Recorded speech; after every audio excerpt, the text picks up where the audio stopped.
नमस्कार दोस्तों। आज इस वीडियो में हम जो है पर्यावरण और पारिस्थितिकी ये दूसरी वीडियो आपके सामने लेके आ रहे हैं, जिसमें देखिए जो है जो पिछले वर्ष में प्रश्न पूछे गए हैं, कई जो आईएएस पीसीएस में और स्टेट पीसीएस में जो प्रश्न पूछे गए हैं, उसी प्रश्नों पे यह आधारित पूरा वीडियो है। ठीक है? तो इस वीडियो में देखिए हम जो है एमसीक्यूज़ के माध्यम से आपसे प्रश्न पूछेंगे, ठीक है? जिसका आप उत्तर दे सकते हैं अगर आता होगा तो। और साथ में अगर आपको नहीं आता होगा तो हम उसका उत्तर तो बताएँगे, साथ में उसकी एक विस्तृत और इंटरेस्टिंग जो है व्याख्या भी करेंगे, ठीक है? चित्र के माध्यम से डायग्राम लगा के, जिससे आपको अच्छे से समझ में आए, ठीक? तो इस हिसाब से हम आपको समझाएँगे। और ये जो वीडियो है, यह जो मुख्यतः जो यूपी पीसीएस का पेपर देने वाले लड़के हैं, आईएएस का और यूपीएससी से जो वैकेंसियाँ आती हैं या फिर जो है राज्य के जो आयोग से परीक्षाएँ होती हैं, उसमें सबसे ज़्यादा इम्पोर्टेंट करेंगी। जैसे आपका आरओ एआरओ का पेपर आने वाला है, साथ में बीईओ का जो पेपर आएगा, ठीक? तो उन सबों के लिए जो है ये वीडियो सबसे इम्पोर्टेंट है। तो इस वीडियो को आप अंत तक ज़रूर देखिएगा अगर आप इन सबों की तैयारी कर रहे हैं तो। और देखिए जो व्याख्या है ना, वो थोड़ी लंबी होगी। इस वजह से हम जो है प्रश्नों की संख्या मात्र 15 ही रखते हैं, 15-16 ही रखते हैं, ताकि हम प्रश्नों को, जैसे कि क्या होता है कई प्रश्न बार-बार रिपीट होते हैं, तो उन सारे प्रश्नों को हटा के एक ही उसका फैक्ट जो है, जब एक ही प्रश्न में उसे समझा देते हैं पूरा, जिससे प्रश्नों की संख्या कम हो जाती है। लेकिन जो फैक्ट, जो व्याख्या हम समझाते हैं, उसमें जो है वो चीज़ ऐड हो जाता है, जिससे आपको अधिक क्वेश्चन का सामना नहीं करना पड़ता है और ज़्यादा सा मतलब फ़ोकस आप करते हैं समझने पे। ठीक है? तो चलिए आइए वीडियो को शुरू करते हैं। वीडियो शुरू करने से पहले मैं आपसे एक रिक्वेस्ट है, अगर अभी तक आपने हमारे चैनल को सब्सक्राइब नहीं किया है तो कृपया करके कर लीजिए, ठीक है? और अगर वीडियो अच्छी लगे तो इसे लाइक ज़रूर करिएगा, और अगर आप अपना कोई सुझाव हमें देना चाहते हैं तो आप कमेंट के माध्यम से हमें दे सकते हैं। तो चलिए आइए प्रश्न देखते हैं। पहला प्रश्न है रियो डी जेनेरियो, ठीक है? रियो डी जेनेरियो में संपन्न अंतर्राष्ट्रीय सम्मेलन था, ये क्या था? ऑप्शन ए है संयुक्त राष्ट्र पर्यावरण एवं विकास सम्मेलन, ऑप्शन बी है पर्यावरण एवं प्रदूषण सम्मेलन, ऑप्शन सी है अंतर्राष्ट्रीय नई अर्थव्यवस्था, ऑप्शन डी है इनमें से कोई नहीं। तो देखिए इस प्रश्न का जो सही उत्तर है वह है ऑप्शन ए, संयुक्त राष्ट्र पर्यावरण एवं विकास सम्मेलन, ठीक है? जो रियो डी जेनेरियो में सम्मेलन हुआ था, ये सम्मेलन देखिए 1992 में हुआ था, ठीक है? ये ब्राज़ील की एक शहर है, तो यहीं जो है रियो सम्मेलन हुआ था। अब हम इसकी व्याख्या देख लेते हैं। देखिए रियो डी जेनेरियो जो है ब्राज़ील की एक जगह है, ठीक है? एक शहर है। यहाँ वर्ष 92 में 1992 में एक अंतर्राष्ट्रीय पृथ्वी शिखर सम्मेलन हुआ था, जिसे अर्थ समिट भी कहा जाता है, और इसे संयुक्त राष्ट्र पर्यावरण एवं विकास सम्मेलन भी कहा जाता है, ठीक है? और शॉर्ट फॉर्म में इसे जो है कभी-कभी रियो सम्मेलन भी कह दिया जाता है, ठीक? अब देखिए इसका मुख्य उद्देश्य क्या था जो ये हुआ था? इसका मुख्य उद्देश्य था आर्थिक विकास और पर्यावरण संरक्षण के बीच संतुलन जो है स्थापित करना, ठीक है? अर्थात सतत विकास जिसे हम कहते हैं, अभी आगे इसके बारे में बताएँगे डिटेल में।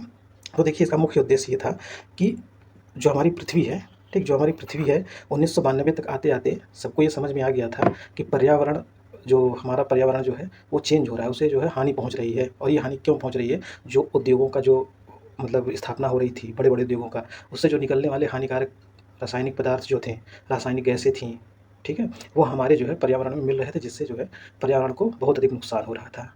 तब जाके जो है पूरी दुनिया को एक जो है ठोस कदम उठाने की ज़रूरत महसूस हुई कि हमें अपने पर्यावरण को बचाना है, नहीं तो आगे अधिक दिन तक हम लोग सर्वाइव नहीं कर पाएँगे, इस पृथ्वी को नहीं बचा सकते हैं, ठीक? तो इस वजह से ये सम्मेलन होता है, जिसमें, ठीक, यही उद्देश्य रखा जाता है, यही मुख्य चीज़ रखा जाता है कि देखिए आर्थिक विकास तो ज़रूरी है, जो हमें करना है, ठीक है? और साथ-साथ हमें ऐसे भी कदम उठाने हैं जिससे जो है पर्यावरण को नुकसान ना पहुँचे, पर्यावरण का संरक्षण हो, और जो नुकसान पहुँचा चुके हैं, उसे भी हम उसे सुधारें, ठीक? तो मुख्य उद्देश्य इसका ये था। अब देखिए जब ये हुआ था सम्मेलन, तो इसमें जो है कुछ दस्तावेज़ और संधियाँ की गईं। क्या था? देखिए एक एजेंडा 21 जो सतत विकास हासिल करने के लिए एक व्यापक कार्य योजना थी, इसे लाया गया, और दूसरा था रियो घोषणा पत्र, इसकी जो है घोषणा की गई।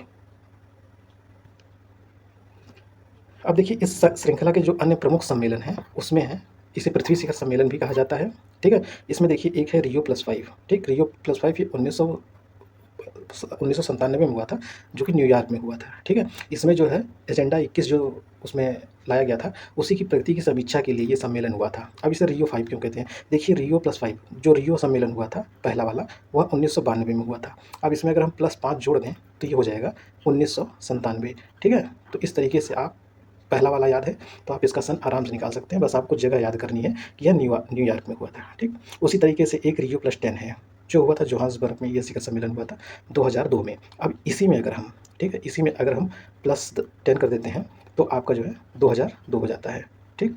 तो ये हुआ था दक्षिण अफ्रीका के जोहान्सबर्ग शहर में।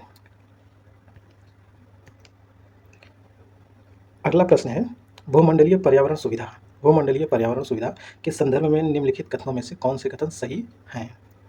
ऑप्शन ए है, यह जैव विविधता पर अभिसमय, जलवायु परिवर्तन पर संयुक्त राष्ट्र ढांचा अभिसमय के लिए वित्तीय क्रियाविधि के रूप में काम करता है। ऑप्शन बी है, यह भूमंडलीय स्तर पर पर्यावरण के मुद्दों पर वैज्ञानिक अनुसंधान करता है। ऑप्शन सी है, यह OECD के अधीन एक अभिकरण है जो अल्प विकसित देशों को उनके पर्यावरण की सुरक्षा के विशिष्ट उद्देश्य से प्रौद्योगिकी और निधियों का अंतरण सुकर बनाता है। ऑप्शन डी है दोनों, अर्थात ए और बी दोनों। तो देखिए इस प्रश्न का सही उत्तर है ऑप्शन ए। ठीक है, यह जैव विविधता पर अभिसमय, जलवायु परिवर्तन पर संयुक्त राष्ट्र ढांचा अभिसमय के लिए वित्तीय क्रियाविधि अर्थात धन प्रदान करने की जो है धन प्रदान करने का काम करता है यह भूमंडलीय पर्यावरण सुविधा। अब इसकी कुछ व्याख्या देख लेते हैं। देखिए भूमंडलीय पर्यावरण सुविधा, जिसे वैश्विक पर्यावरण सुविधा भी कहा जाता है और इसका इंग्लिश में नाम है ग्लोबल एनवायरनमेंट फैसिलिटी। इसका शॉर्ट फॉर्म है GEF। ठीक, तो ये चारों चीज़ आपको परीक्षा में पूछी जा सकती है। कहीं भूमंडलीय पर्यावरण सुविधा कह सकता है, कहीं वैश्विक पर्यावरण सुविधा कह सकता है, या फिर कहीं इंग्लिश में ही दे देगा ग्लोबल एनवायरनमेंट फैसिलिटी, या फिर कहीं शॉर्ट फॉर्म में GEF ही देगा। ठीक है, तो देखिए इसकी स्थापना जो हुई थी वह 1992 में हुई थी। इसका कार्य क्या था? जैव विविधता पर अभिसमय अर्थात CBD, ठीक, जलवायु परिवर्तन पर संयुक्त राष्ट्र ढांचा अभिसमय, ठीक है, और मरुस्थलीयकरण के विरुद्ध संयुक्त राष्ट्र अभिसमय। ठीक, इन तीनों को जो है, इन तीनों को यह अनुदान प्रदान करता है, रियायती धन प्रदान करता है, अर्थात कम ब्याज पर जो है इन तीनों को जो है धन प्रदान करता है। और इन तीनों का काम होता है पर्यावरण को सुरक्षित रखना और उसकी हिफाजत करना। अगला प्रश्न है, समाचारों में कभी कभी दिखने वाले एजेंडा 21। ठीक है, अब इससे पहले वाले प्रश्न में एजेंडा 21 के बारे में मैंने बताया था। एजेंडा 21 के संदर्भ में निम्नलिखित कथनों पर विचार कीजिए। यह धारणीय विकास के लिए एक वैश्विक कार्य योजना है। दूसरा है, 2002 में जोहान्सबर्ग में हुए धारणीय विकास पर विश्व शिखर सम्मेलन में इसकी उत्पत्ति हुई थी। अब इसमें से आपको बताना है कौन सा, ये जो दो कथन दिए गए इनमें से कौन सा सही है कौन सा नहीं। ये चार विकल्प दिए गए हैं। तो देखिए इस प्रश्न का सही उत्तर है ऑप्शन ए, केवल पहला सही है। यह धारणीय विकास के लिए वैश्विक कार्य योजना है। ठीक है, देखिए उसमें मैंने बताया था जो सबसे पहले हुआ था 1992 में। ठीक है, उसी में जो रियो डी जेनेरियो ब्राज़ील में हुआ था सम्मेलन, उसी में जो है एजेंडा 21 को जो है अपनाया गया था, जिसके जो है 5 साल बाद जो है 1997 में इसकी समीक्षा की गई थी न्यूयॉर्क में। अब वही चीज़ है इसकी व्याख्या। एजेंडा 21 यह धारणीय विकास के लिए एक वैश्विक कार्य योजना है। ब्राज़ील की राजधानी रियो डी जेनेरियो में वर्ष 1992 में पर्यावरण और विकास सम्मेलन में अपनाया गया। इसे अर्थ समिट या पृथ्वी शिखर सम्मेलन भी कहा जाता है। देखिए एजेंडा 21 के जो है कुछ प्रमुख भाग हैं, उसको हम यहाँ देख लेते हैं। देखिए पहला इसका भाग है जैव विविधता का सर्वेक्षण और संकटग्रस्त जीव का संरक्षण है। ठीक है, मतलब जैव विविधता का सर्वेक्षण भी करना है और जो संकटग्रस्त जीव हैं उसका संरक्षण भी करना है। पूंजी स्थानांतरण को उदार बनाने पर बल, अगर अर्थात पूंजी को स्थानांतरण मतलब एक स्थान से दूसरे स्थान पर बनाना आसान करना। ठीक है, विकासशील देशों में गरीबी निवारण और जनसंख्या नियंत्रण, ये इसका एक कार्य है। सबको खास स्वच्छ जल और सामाजिक सुरक्षा प्रदान हो, ये इसके प्रमुख भाग हैं और इसका यही उद्देश्य भी है। अगला प्रश्न देखते हैं, पृथ्वी शिखर सम्मेलन का आयोजन किया गया था काहिरा में, डरबन में, रियो में, क्योटो में। देखिए इस प्रश्न का सही उत्तर है रियो में। देखिए जितने भी पृथ्वी शिखर सम्मेलन हुए हैं, ठीक है, वो 3 जगह हुए हैं। अभी आगे मैं आपको बताता हूँ। देखिए पृथ्वी शिखर सम्मेलन, ठीक, जिसे रियो समिट भी कहा जाता है, यह जलवायु परिवर्तन के कारण पृथ्वी पर विभिन्न प्रकार के संकट उत्पन्न हो रहे थे, इसके लिए ये सम्मेलन हुआ था। सबसे पहला वाला हुआ था 1992 में, जो कि रियो डी जेनेरियो ब्राज़ील में हुआ था। इसका उद्देश्य यही था जलवायु परिवर्तन के संकट से निपटने के लिए एक साझा रणनीति बनाना। ठीक है, अगला प्रश्न है, आमतौर पर समाचारों में आने वाला रियो +20 सम्मेलन क्या है? यह धारणीय विकास सस्टेनेबल डेवलपमेंट पर संयुक्त राष्ट्र सम्मेलन है। यह विश्व व्यापार संगठन की मंत्रिवर्गीय बैठक है। यह जलवायु परिवर्तन पर अंतर सरकारी पैनल है का सम्मेलन है। यह जैव विविधता पर कन्वेंशन के सदस्य देशों का सम्मेलन है। तो देखिए इस प्रश्न का सही उत्तर है ऑप्शन ए, यह धारणीय विकास पर संयुक्त राष्ट्र सम्मेलन है रियो 20। ठीक है, अब देखिए रियो सम्मेलन जितने होंगे वह सब यही धारणीय विकास पर संयुक्त राष्ट्र सम्मेलन सब यही है। ठीक है, अब देखिए रियो 20 के बारे में देख लेते हैं। ये रियो 20 धारणीय विकास पर संयुक्त राष्ट्र सम्मेलन का लघु नाम है। ठीक, ये जो 2012 में हुआ था रियो डी जेनेरियो में ब्राज़ील में। ठीक है, अब रियो प्लस 5 शिखर सम्मेलन आपका 1997 में होता है न्यूयॉर्क शहर में। रियो +10 जो होता है शिखर सम्मेलन, ये आपका 2002 में होता है दक्षिण अफ्रीका का एक शहर है जोहान्सबर्ग, वहाँ होता है। अब देखिए सबको बता देता हूँ। देखिए एक होता है रियो सम्मेलन, ठीक है, और फिर उसके बाद होगा रियो +5, ठीक, फिर उसके बाद होगा +10, फिर होगा उसके बाद +20।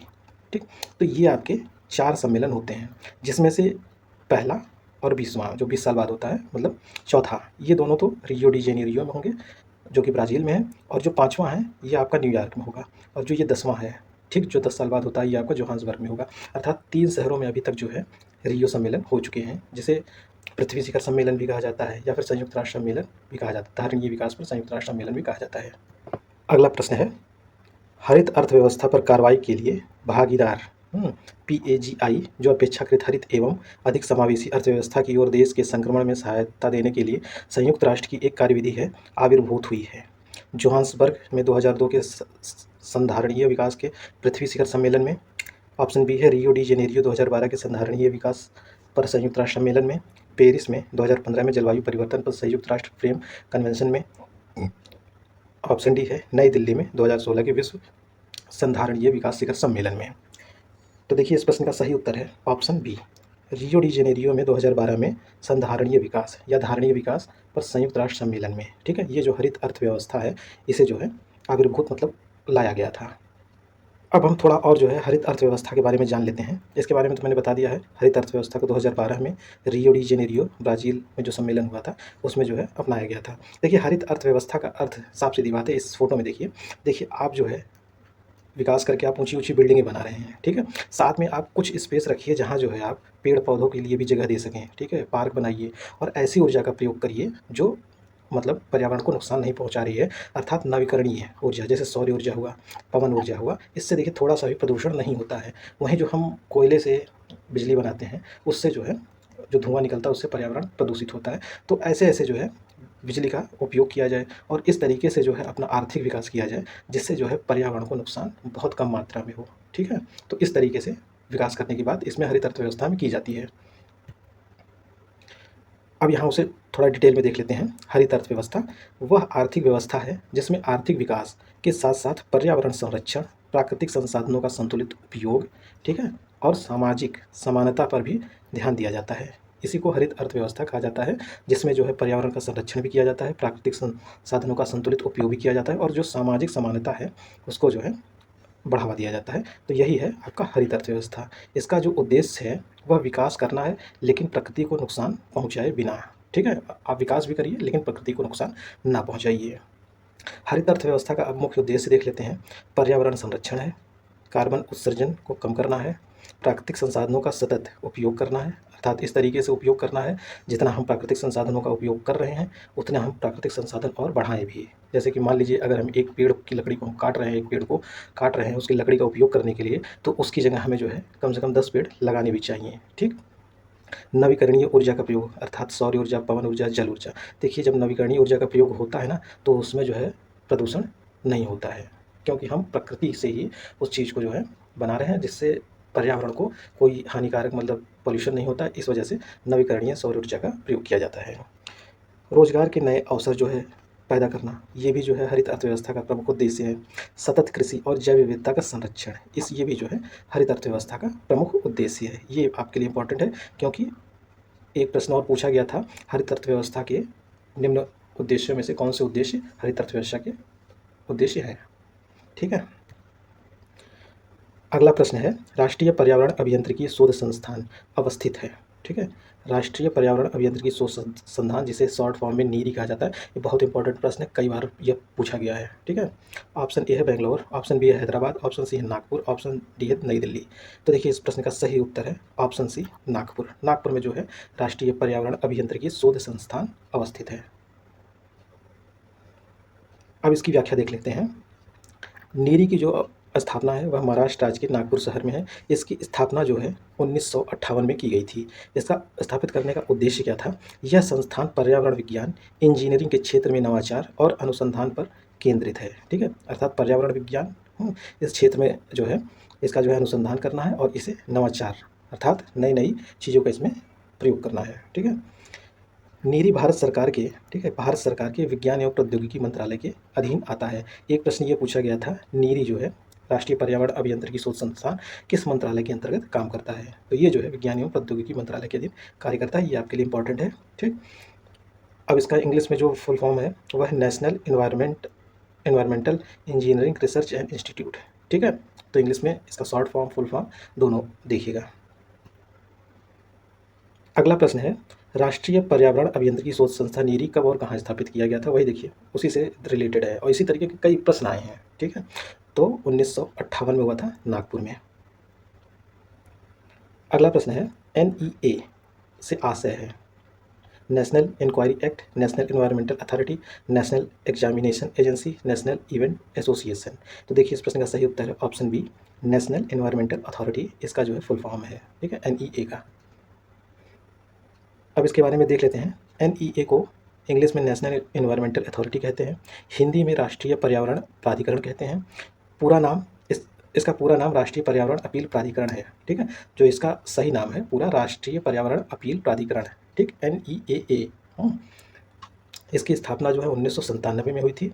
इसका प्रमुख उद्देश्य है, इसकी स्थापना पर्यावरण और वन मंत्रालय द्वारा प्रतिबंधित क्षेत्रों में पर्यावरणीय मंजूरी की आवश्यकता वाले मामलों को संबोधित करने के लिए की गई है। ठीक है, इसका विधायी आधार है। इसका गठन जो किया गया है राष्ट्रीय पर्यावरण अपील प्राधिकरण अधिनियम 1997 के तहत पर्यावरण संरक्षण अधिनियम 1986 के तहत जो है किया गया है। अब ठीक है, उद्योगों के संचालन या प्रक्रिया प्रतिबंध से संबंधित अपीलों की सुनवाई के लिए किया गया है। ठीक है, देखिए साफ इसका काम है राष्ट्रीय पर्यावरण प्राधिकरण का। अगर कोई उद्योग को संचालित किया जा रहा है तो अगर कोई आता है कि उसमें प्रतिबंध लगाया जा रहा है कि जिससे पर्यावरण को नुकसान ना हो, हाँ कुछ ऐसे प्रतिबंध लगाए जाते हैं, तो ऐसे मामलों को ये हैंडल करता है, देखता है कि हाँ ये जो आरोप प्रतिबंध लगाए जा रहे हैं ये सही है कि नहीं। ठीक है, अगला प्रश्न है, विश्व मौसम विज्ञान संगठन का मुख्यालय अवस्थित है? ऑप्शन ए है जिनेवा, ऑप्शन बी है रोम, ऑप्शन सी है सिडनी, ऑप्शन डी है टोक्यो। इस प्रश्न का सही उत्तर है जिनेवा। ठीक है, स्विट्जरलैंड में जिनेवा है, वहाँ पे जो है विश्व मौसम विज्ञान संगठन का मुख्यालय स्थित है। अब इस प्रश्न की थोड़ी व्याख्या देख लेते हैं। विश्व मौसम विज्ञान संगठन, जिसे शॉर्ट फॉर्म में WMO कहा जाता है और इंग्लिश में वर्ल्ड मेट्रोलॉजिकल ऑर्गेनाइजेशन कहा जाता है। इसकी स्थापना जो है 23 मार्च 1950 को की गई थी। इसका मुख्य उद्देश्य क्या है? पृथ्वी के वायुमंडल की स्थिति, मौसम, जलवायु परिवर्तन और जल संसाधनों के वितरण की सटीक जानकारी जो है वह चेतावनी जारी करना, ये इसकी जो है मुख्य उद्देश्य है। इसका मुख्यालय जो है जिनेवा में है, जो कि स्विट्जरलैंड में स्थित है। संयुक्त राष्ट्र की एक विशेष एजेंसी है, यह संयुक्त राष्ट्र की एक विशेष एजेंसी है। अगला प्रश्न है, UNEP का मुख्यालय अवस्थित है? ऑप्शन ए है जिनेवा में, ऑप्शन बी है काठमांडू में, ऑप्शन सी है नैरोबी में, ऑप्शन डी है दिल्ली में। इस प्रश्न का सही उत्तर है ऑप्शन सी, नैरोबी। नैरोबी जो है केन्या में स्थित है, तो UNEP का मुख्यालय वहीं अवस्थित है। अब इसके बारे में थोड़ा देख लेते हैं। संयुक्त राष्ट्र पर्यावरण कार्यक्रम, इसका शॉर्ट फॉर्म है UNEP। इंग्लिश में इसे कहा जाता है यूनाइटेड नेशन एनवायरमेंटल प्रोग्राम। ठीक है, इसकी स्थापना 5 जून 1972 में की गई थी। इसका मुख्यालय जो है नैरोबी केन्या में स्थित है। इसकी स्थापना की तारीख को चिन्हित करने के लिए हर साल 5 जून को विश्व पर्यावरण दिवस मनाया जाता है। ठीक है, इसकी स्थापना जो हुई थी संयुक्त राष्ट्र पर्यावरण कार्यक्रम की, इसको जो है इसकी स्थापना तिथि को याद करने के लिए 5 जून को हमेशा जो है विश्व पर्यावरण दिवस मनाया जाता है। विश्व पर्यावरण एजेंडा तय करना, सतत विकास को बढ़ावा देना, पर्यावरण संरक्षण के लिए वैश्विक नेतृत्व प्रदान करना, ये इसके कार्य हैं। अगला प्रश्न है, ग्रीन पीस इंटरनेशनल का मुख्यालय अवस्थित है? ऑप्शन ए है एम्स्टर्डम, ऑप्शन बी है कैनबरा, ऑप्शन सी है ओटावा, ऑप्शन डी है नागासाकी में। इस प्रश्न का सही उत्तर है ऑप्शन ए एम्स्टर्डम। ठीक है, यहाँ जो है ग्रीन पीस इंटरनेशनल का मुख्यालय स्थित है। अब इसके बारे में थोड़ा देख लेते हैं। इसकी स्थापना जो है 1971 में हुई थी।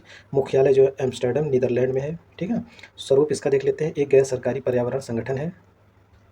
कार्य इसके हैं वैश्विक स्तर पर पर्यावरण संरक्षण, जलवायु परिवर्तन को रोकना, वनों की कटाई पर लगाम लगाना, महासागरों की सुरक्षा करना।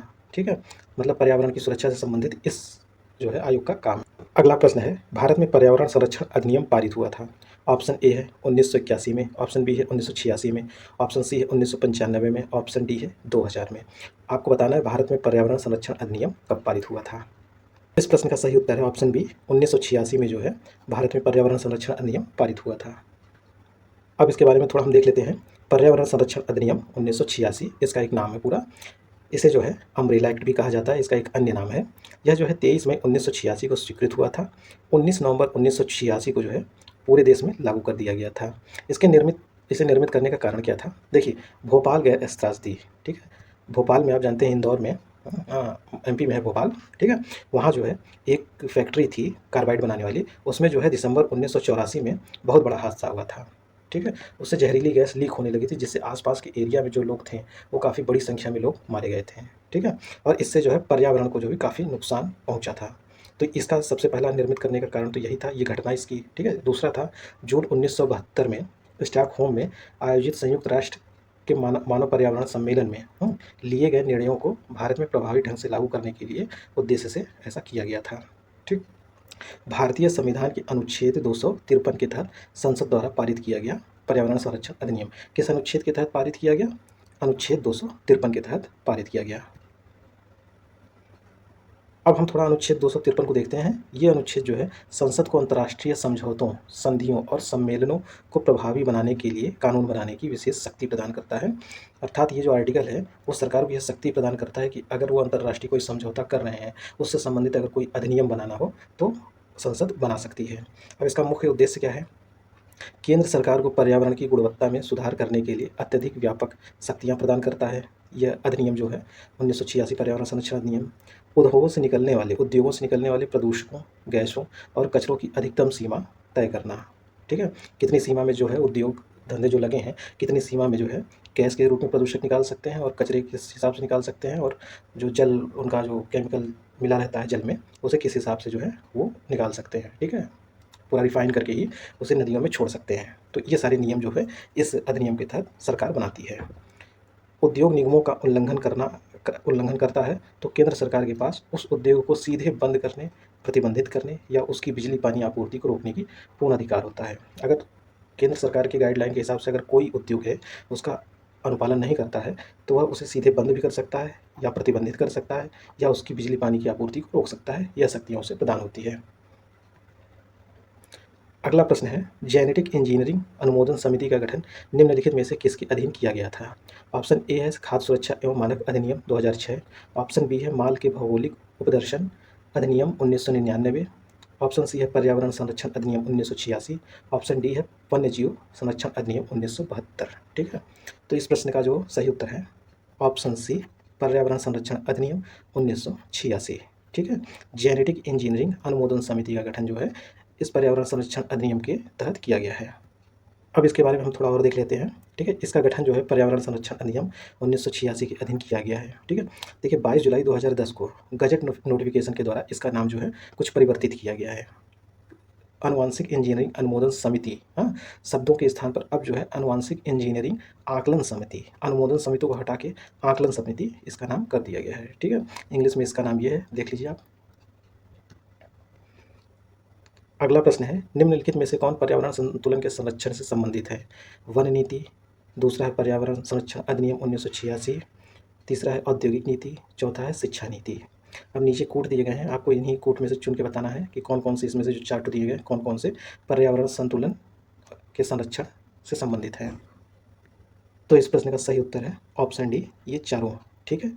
अर्थात वन नीति, पर्यावरण संरक्षण अधिनियम 1986, औद्योगिक नीति और शिक्षा नीति, ये चारों जो है पर्यावरण संरक्षण से संबंधित है। अब देखिए प्रत्यक्ष संबंध जो है वन नीति और पर्यावरण संरक्षण अधिनियम 1986, ये तो प्रत्यक्ष रूप से संबंधित है। अप्रत्यक्ष रूप से जो है औद्योगिक नीति और शिक्षा नीति, ये जो है पर्यावरण दृष्टिकोण से सम्मिलित किया गया है, ये अप्रत्यक्ष रूप से जो है पर्यावरण संरक्षण की बात करते हैं।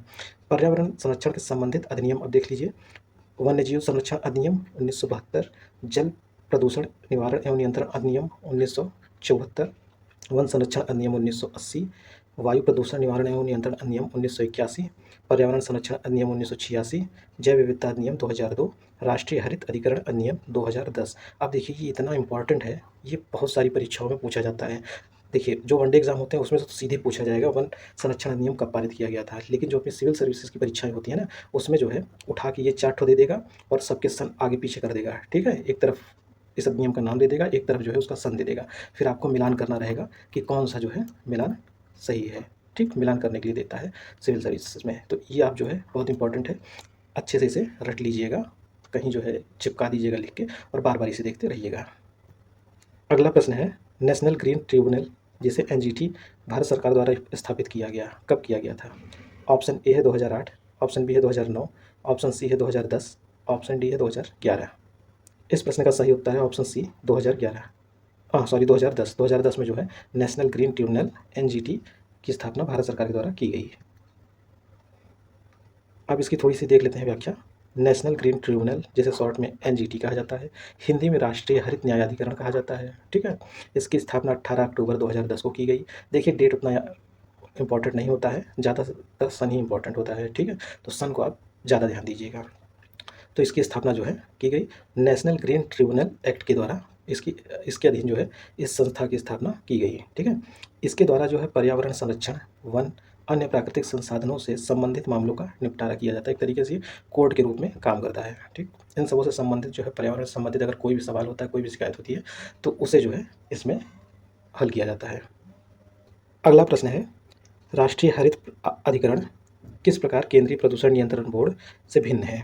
ठीक है, इसमें आपको बताना है हरित अधिकरण और केंद्रीय प्रदूषण नियंत्रण बोर्ड किस तरीके से, इन दोनों में क्या अंतर है।